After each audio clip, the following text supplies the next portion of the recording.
Бабышев Урмат мырзанын 6 баласынын экинчиси 21 жаштагы Жаныбеков Аман 21 октябрь күнү Казак-Кыргыз чек арасындагы Чалдыбар көзөмөл өткөрмө пунктунан башына ок атылып, Карабалта шаарындагы бейтапканага жеткирилди. Бүгүнкү күндө анын абалы оор жана ал жандандыруу бөлүмүндө. Амандын жакындары дагы да болсо, анын эмне болуп жаракат алгандыгын билишпейт. Болгону анын абалын жакшырып кетүүсүн гана күтүшүүдө. Эң главный аяк жагын деле эметпейм. Эң главный эле могу баламды аман эсен сактап берсин эле. Болгон эле ошол да. Ак халатчандардын айтымында Амандын башындагы ок дагы да болсо алына элек. Себеби компьютердик томография иштебей калгандыгына байланыштуу башындагы ок кайсыл жерде тургандыгы белгисиз. Ал эми рентгенге тартып, болжолдуу түрдө башындагы октун жайгашкан жеринен алып чыгуу аракети болуп, бирок андан майнап болгон эмес.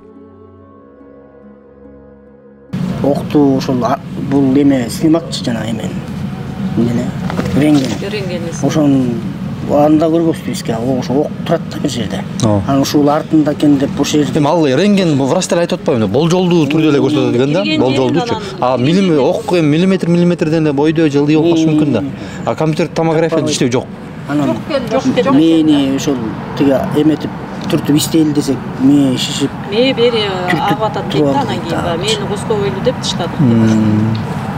Анан эмне кылышат экен? Эми баланын состояниясын күтөт да?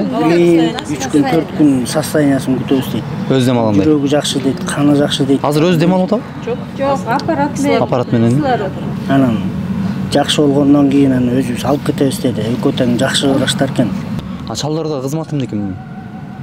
Кызмат ушул эле контрактник бизде эле ошол оружияларды таратып берет экен. Окто куралдарды кабыл алып. Жаныбеков Амандын командиримин деп өзүн тааныштырган бул жаран этиятсыздыктан болду деп эсептейт. Кандай болду деп атышат?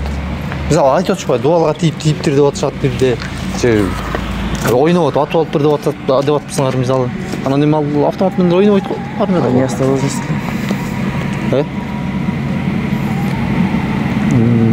Азыр тергөө иши кырсык дейсизби? Жок, албатчы мен айттым осуга. Ал эми Амандын жакындары бир эмес 3 версия угушкан. Бири Аман курал сактоочу жерде иштегендигине байланыштуу болду десе, экинчиси ок дубалга тийип жаңылган дейт. Кыскасы так жооп жок. Сөздөр кайчы.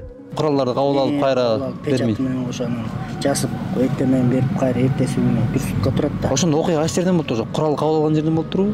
Ошол жерден да атпайбы, камера жок. Ким айтты антип? Жок, булар ар кандай айтып атышат. Бизге кече күнү мынтип аткан, куралды өткөрүп берип атып кеткен деп аткан да. Өткөрүп берип. Жок, куралды башка бирөө өткөрүп берди да. Башка, ошо кабыл алып атып кеткен деп аткан кече күнүчү. Анда башка скрепкан турбайбы? Бүгүн болсо эшиктен дейт, ал жерден эмес дейт. Сырттан калдорчон айт. Аны ким айтып атат сизге бүгүн? Кече күнү башка начальник айткан, командиреби ошондой айткан, бүгүн болсо бул бала айтат. Эмелеги жаштык начальнигим деп жүрбөйбү? Ал айтат бүгүн сырттан болгон дейт ал. Мынтип ойноп атып алган дейт. Эшиктенби? Эми курал менен ойночу беле? Ошону айтып атпайсызбы? Ошо ойноп. Ошону айтып атпайбы? Бул деген солдат бала болсо бир жөн. Солдат болсо бул бир жыл. Жаңы үйрөнүп аткан үйрөнчүк болсо бир жөн. Үйрөнчүк болсо бир жөн да. Бир жыл солдатта деле ошо курал менен жүрдү да. Курал менен жүрдү да, неме границада. Кайра 2 жыл иштейт, анан кантип ойнойт? 2 жыл ошо 3 жыл жалпы. 3 жылдык стажысы бар.